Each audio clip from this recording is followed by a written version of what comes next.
el gobierno de ultraderecha de Javier Milei asume en diciembre del 2023. Luego hubo varias movilizaciones masivas en oposición al gobierno durante el primer año. Ahí hubo un tiempo, algunos meses, donde empezó a haber como esta cuestión de cómo se sale a la calle, con miedo, sin miedo, digamos, cómo nos organizamos para poder resistir. Bueno, el detonante de esta movilización masiva que pone sobre la mesa la discusión sobre el carácter fascista, ¿no?, del gobierno, que es como Sonia antes decía, bueno, esto de los neofascismos, cómo nombramos lo que está ocurriendo.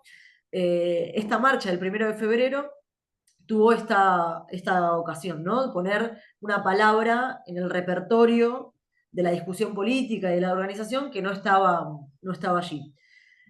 El detonante fue una declaración del propio Milei, como ven aquí en esta diapositiva, que en el Foro Internacional de Davos, Milei hace esta declaración, ¿no?, que en su versión más extrema la ideología de género constituye lisa y llanamente eh, abuso infantil, ¿no?, acusando a la comunidad LGBT de ser pedófila. Entonces, esta declaración generó en la comunidad como una reacción inmediata.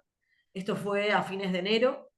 Eso provocó que tuviéramos una primera reunión casi espontánea, digamos, el mismo día, al día siguiente de que esta declaración sucediera. Entonces, primero, o sea, esa primera reunión en un espacio público genera, digamos, lo que sale como conclusión ahí es una convocatoria a una asamblea, también una asamblea pública, eh, y teniendo en cuenta que también no había sido solamente atacada la comunidad LGBT, sino que en esa misma semana había sucedido esto otro, ¿no? La defensa del gesto nazi de Elon Musk por parte de Milei y también eh, esta amenaza de zurdos van a correr, ¿no? Personas de izquierda van a ser eh, eh, exterminadas, atacadas, etc., ¿no? Entonces, como él mismo generando como una articulación de las izquierdas, del movimiento LGBT, digamos, por la virulencia de su discurso. Enseguida vemos que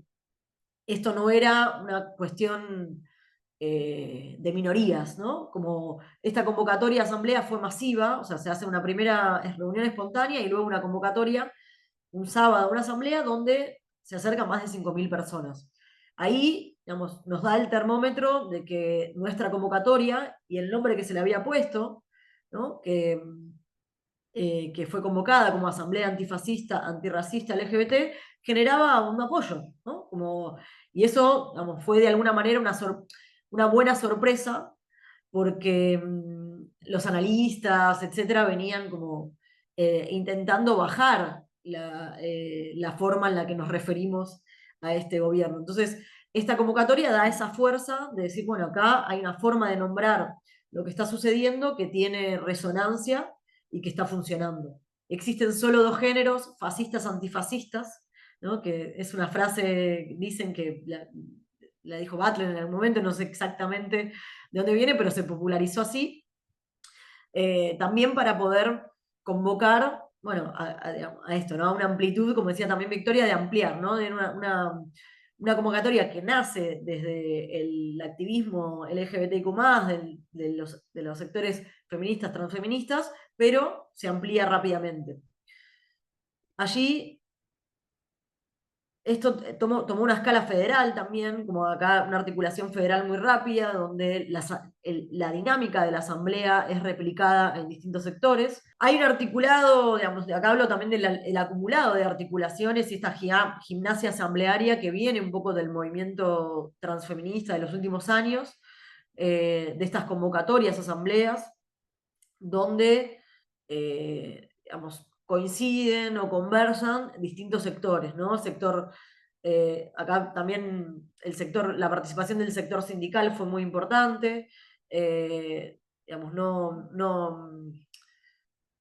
y bastante poco frecuente, ¿no? Y es interesante cómo adoptaron también, por ejemplo, ahí se ve esa bandera, ¿no?, como que funcionó como símbolo también de las convocatorias y que fue rápidamente tomada por los distintos sectores para llamar a esta movilización. Estas réplicas que permitieron que tome una dimensión internacional la convocatoria, que estuvieron muchas veces lideradas por personas migrantes en distintos sectores, ¿no? Y también ahí el recoger la cuestión antirracista, que en Argentina eh, es una lucha poco recogida por los partidos, por los sindicatos, por ejemplo, también es para destacar. No es la primera vez que hay una marcha así masiva donde aparece al mismo tiempo la palabra antifascismo y la palabra antirracismo, además del orgullo LGBTIQ, ¿no? Ahí hay una articulación novedosa para nuestro país, que es un país que tiene